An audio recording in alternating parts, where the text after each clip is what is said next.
My dear student, I hope कि आप सभी स्वस्थ होंगे, मस्त होंगे और अच्छे से स्टडी कर रहे होंगे। तो मेरे प्यारे दोस्तों, आज हम क्लास 12 की 8वां लेक्चर लेके आए हुए हैं मेरे प्यारे दोस्तों, जो कि उसमें कूलॉम के नियम की निगमन गॉस प्रमेय की सतह से बताए थे।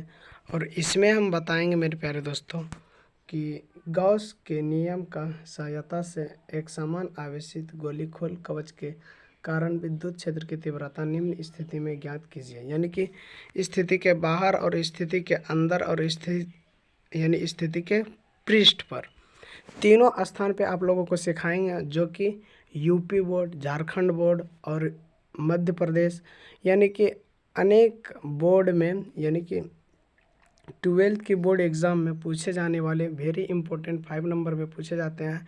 वेरी इंपॉर्टेंट क्वेश्चन है, आप सभी को तहे दिल से इनको नोट्स कर लीजिएगा। ठीक है मेरे प्यारे दोस्तों, तो आप लोग क्लास 12 की तैयारी करने के लिए इस चैनल को सब्सक्राइब कर लो, रामप्रीत स्टडी सेंटर को, ताकि आप लोगों को आगे दिक्कत ना हो। ठीक है मेरे प्यारे दोस्तों, तो चलिए अब हम वीडियो को शुरू करते हैं। तो आज विद्युत आवेश तथा क्षेत्र की 8वां लेक्चर को लेके शुरू करते हैं। तो अब हम वीडियो को शुरू करते हैं मेरे प्यारे दोस्तों। तो इसमें करना क्या क्या है मेरे प्यारे दोस्तों, तो 3 स्थितियाँ करेंगे। कितनी स्थिति करेंगे? 3 स्थिति करेंगे।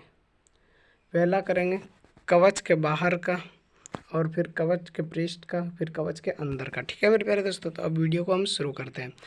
तो अब यहाँ देखिएगा मेरे प्यारे दोस्तों क्या दिया हुआ है।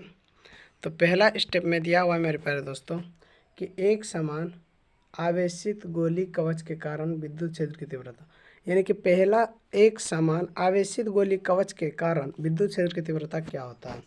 तो इसमें क्या करेंगे, मान लेंगे कि त्रिज्या आर है। इसमें देख लीजिए त्रिज्या क्या है, आर है। त्रिज्या आर है कि नहीं? त्रिज्या जैसे आर होंगे तो गोली कवच प्लस क्यू आवेश के कारण समान रूप से आवेशित है। इसके कारण किसी बिंदु पर विद्युत क्षेत्र की तीव्रता गोले के सापेक्ष उस बिंदु पर स्थित उस बिंदु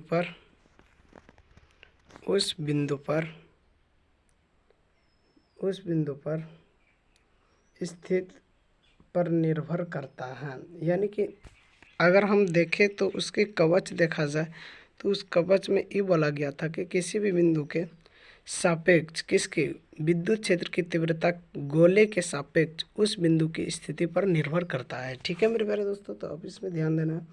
ओ केंद्र तथा आर त्रिज्या का एक दूसरा गोला को खींचो जो बिंदु पी से होकर जाता है। इस गोले का बंद पृष्ठ गॉसी पृष्ठ के तरह कार्य करता है। यानी कि इसकी जो गॉसी पृष्ठ होंगे, यहाँ के गॉसी पृष्ठ जो होंगे, इसकी गॉसी पृष्ठ जो कि बड़े जैसा सर्कल बना हुआ है, किस तरह? बड़ी जैसा सर्कल, ये वाला जो सर्कल बना हुआ है। ठीक है मेरे प्यारे दोस्तों, तो ये वाला सर्कल और ये वाला सर्कल, ये देख लीजिए, ये दोनों सर्कल, यानी तो हम प्रायः लेंगे बड़ा वाला सर्कल और छोटे वाले सर्कल के अंतर्गत हम यहाँ पे विजिबल करेंगे। ठीक है मेरे प्यारे दोस्तों, तो इसमें दिया हुआ ओ केंद्र के आर त्रिज्या वाले गोले को खींचे तो बिंदु पी से होकर जाता है। इस गोले का बंद पृष्ठ गॉसी पृष्ठ के सतह पर कार्य करता है, तो बिंदु आवेशित गोले के कारण आवेश समान रूप से लिखी विपरीत, अतः वाह्य गोले के पृष्ठ के प्रत्येक बिंदु पर विद्युत क्षेत्र की तीव्रता एक समान एक पृष्ठ पर खींचे गए बाह्य के अभिलंबवत के अनुदिश होगी। ठीक है मेरे प्यारे दोस्तों, तो अब चलिए हम नेक्स्ट क्वेश्चन पे आते हैं। तो नेक्स्ट क्वेश्चन क्या दिया मेरे प्यारे दोस्तों, तो इसमें दिया हुआ अतः बाह्य गोले के बंद पृष्ठ से गुजरने वाला संपूर्ण विद्युत फ्लक्स, यानी कि अतः बाह्य गोले के बंद पृष्ठ से होकर गुजरने वाले संपूर्ण विद्युत फ्लक्स क्या दिया हुआ है, फाई ई। क्या दिया? Phi E is equal to e into s into cos 0 degree. Cos 0 degree के मान देखिए मेरे प्यारे दोस्तों, अगर देखा जाए तो एस के मान होता है क्या, 4πr²। तो यहाँ पे हम चूंकि में लिख दिए थे कि एस के मान 4πr² और कोस 0 डिग्री के मान 1 आता, तो वही हम करेंगे। Phi E is equal to आ जाएंगे ई इंटू 4πr², एस के स्थान पे 4πr² और कोस 0 डिग्री का मान 1 आ जाएंगे, तो आ जाएंगे phi E is equal to 4πr² into A, जिसको इक्वेशन हम फर्स्ट मान लेंगे। ठीक है, तो अब इसके आगे देखते हैं क्या दिया हुआ मेरे प्यारे दोस्तों। तो देखिए इसके बाद दिया हुआ है कि परंतु गॉस के परिमेय से क्या आ जाएंगे, phi is equal to Q upon में एप्सिलॉन नॉट। गॉस के परिमेय के सूत्र क्या होता है, phi E is equal to Q upon में एप्सिलॉन नॉट। आप लोगों को पढ़ाया गया है। जाके अगर नहीं देखें इसके पीछे की लेक्चर तो आप लोग पीछे की लेक्चर पहले देख लीजिए, नहीं तो कुछ समझ में नहीं आएंगे। ठीक है मेरे प्यारे दोस्तों, आप लोग ज़रूर एक बार पीछे की लेक्चर को देख सकते हैं। तो लेक्चर 1, लेक्चर 2, लेक्चर 3, लेक्चर 4 इस तरह करके लेक्चर 8 तक आइएगा, तब आप लोगों को साथ में अगर चलिएगा तो आप लोगों को वीडियो पसंद आएंगे। ऐसे तो पता चलेगा कि ऊपर ऊपर जा रहे हैं। ठीक है मेरे प्यारे दोस्तों, तो समीकरण 1 और समीकरण 2 से 4πr² E equal to Q upon में एप्सिलॉन नॉट। तो 4π या जो कि बोलेंगे ई इक्वल टू क्या, ई इक्वल टू अगर देखें तो ई 4πr² क्या आ जाएंगे, यहाँ पे मल्टीपल एप्सिलॉन नॉट में हो जाएंगे। तो ई इक्वल टू क्यू अपन में 4π एप्सिलॉन नॉट इंटू 4πr²। ठीक है, यानी कि इसमें आप लोग देखें तो ये चीज़ एक बार प्राप्त होते हैं और दूसरी बार देखें तो ये चीज़ प्राप्त है ही। ठीक है, तो इसमें ही विजिबल आप लोगों को करना है। ठीक है मेरे प्यारे दोस्तों, तो तीसरी बार आप लोग देखें तो ई इक्वल टू ई भी लिख सकते हैं।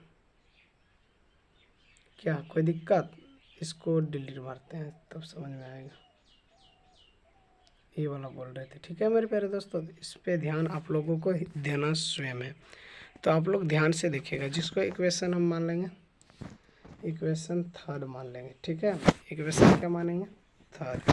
अब इसके बाद हम आते हैं आगे क्या है, इसके बाद क्या दिया मेरे प्यारे दोस्तों, तो इक्वेशन 3 मानेंगे। 3 मानने के बाद इसमें यह बोला गया है कि किसी भी समीकरण 3 से स्पष्ट है कि समान रूप से आवेशित किसी गोली कवच के बाहर स्थित किसी बिंदु पर विद्युत क्षेत्र की तीव्रता उतनी ही होती है जितनी कि संपूर्ण आवेश गोली कवच के केंद्र के केंद्रित मान लेने पर होती है। यानी कि गोले के केंद्र के केंद्रित मान को लेने पर जो भी प्राप्त होती है वही। ठीक है मेरे प्यारे दोस्तों, तो अब इस पे ध्यान देने वाली बात यह था कि अब दूसरा स्थिति जब बिंदु गोली कवच के पृष्ठ पर हो, यानी गोली कवच के पृष्ठ पे किसके, वो जो गोली सतह था उसके पृष्ठ पे जब बिंदु रहेगा तब थोड़ी सी दिक्कत आते हैं। इस स्थिति में क्या बोलेंगे मेरे प्यारे दोस्तों, इस स्थिति में फिर गोली कवच के कारण इस स्थिति में अगर देखा जाए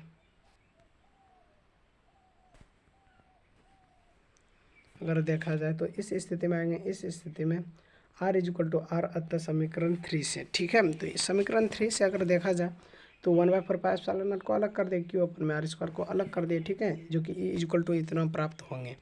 ठीक है मेरे प्यारे दोस्तों, तो आप लोग इस समीकरण को, इस सूत्र को भी आप लोग याद रखिएगा, नहीं तो आगे दिक्कत होंगी। ठीक है, अब आते हैं 3rd नंबर पर। तीसरा नंबर क्या दिया मेरे प्यारे दोस्तों, तो तीसरा नंबर आप लोग ध्यान से देखिएगा। तीसरा दिया हुआ है जब बिंदु गोली कवच के अंदर है, गोली कवच के अंदर, देखिए मैंने अभी बाहर की पृष्ठ की कर लिए, ठीक है, और बाहर की कर लिए। अब कवच के अंदर की देखा जाए, जब गोली कवच के अंदर रहे क्या, पृष्ठ की तल, तब इसमें देखेंगे कि चूंकि गोली कवच को दिया गया आवेश उसके पृष्ठ के एक समान रूप से वितरित होता है, इसके अंदर कोई आवेश नहीं होता, अर्थात r के लिए समीकरण 3 को मान रखने पर, यानी कि r का के लिए समीकरण 3 का मान रखने पर, तो E इक्वल टू क्या आ जाएंगे 0। जब विद्युत आवेश तथा क्षेत्र यानी कि विद्युत क्षेत्र की तीव्रता 0 आ जाए, क्या आ जाए, विद्युत क्षेत्र की तीव्रता क्या आ जाए, विद्युत क्षेत्र की तीव्रता यानी कि 0 आ जाए, तब इस स्थिति में क्या होंगे।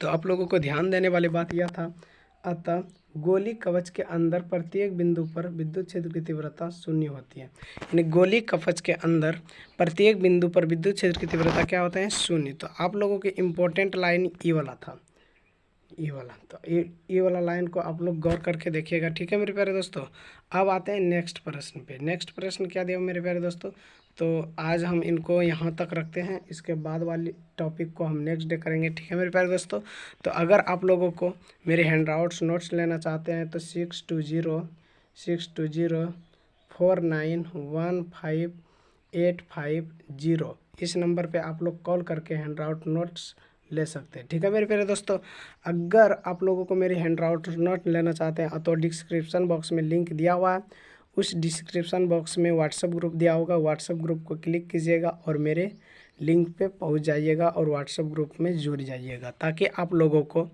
ताकि आप लोगों को वहाँ पे PDF प्रोवाइड करवा सके और आप लोगों को वीडियो की हर एक टॉपिक को पहुँचाएँ, ताकि आप लोग मेरे क्लास 12th की बैच में जुड़ सके। और 95% नंबर दिलाने की गारंटी है, ठीक है, 95% नंबर दिला देंगे, क्योंकि मार्च से मेरे दोस्त मेहनत कर रहे हैं। अभी कहीं कहीं होगा भी नहीं, अभी आप लोग जो ऑफलाइन पढ़ाते होंगे ना, उनकी सिलेबस ने अभी स्टार्ट किया होगा, और मैंने अभी सिलेबस अभी 11th की एग्ज़ाम हुई नहीं है और मैंने स्टार्ट कर दिए हैं। तो आप लोग जम के पढ़ाई कीजिए मेरे प्यारे दोस्तों, और क्लास 12th में धाकर जैसी परसेंटेज लाइए। तो आज के लिए हम इतना ही। Thank you, bye bye.